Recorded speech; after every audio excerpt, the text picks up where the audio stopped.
video, I'm going to demonstrate how to seam cast on to cast on or cast on to bind off edges. Any combination of those is essentially the same thing.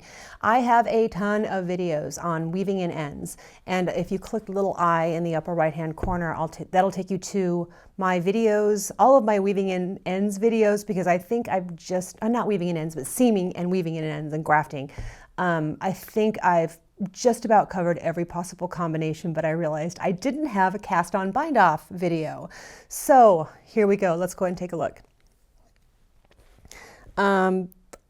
These two swatches have been used in lots of VeryPink videos in the past, but I haven't used them in a few years, but they're out of retirement and here they are. Now I'm going to be seaming these edge stitches here, so the stitch in the middle does not matter. These happen to be garter stitch, but it doesn't matter.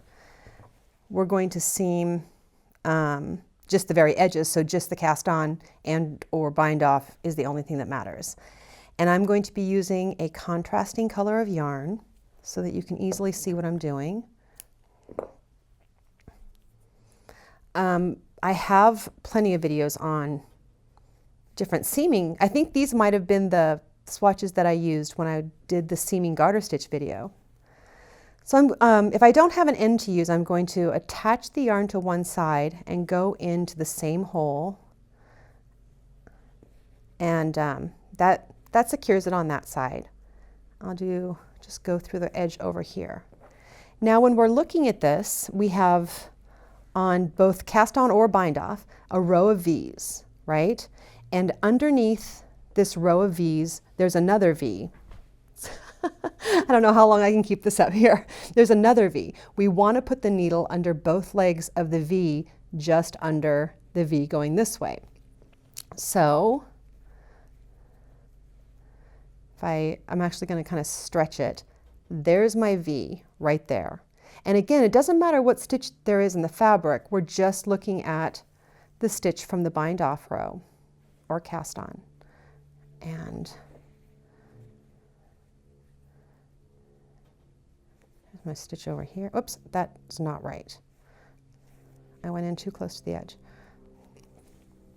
Okay, now I go into the same hole I came out of, and I'll see that right there is another V. And my needle is running parallel to the cast on bind off row this whole time. Go into the same hole I came out of, and there's another V. And that's really, mattress stitch is the same. This is mattress stitch, and it's the same regardless of how you're working it, where you're working it, just the little bits that you put your needle under, the only thing that changes.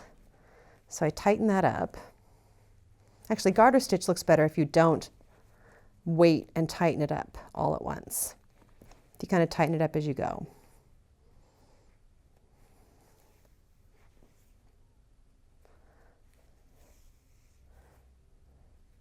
So this is an example of me tightening up as I go. Actually, it looks the same.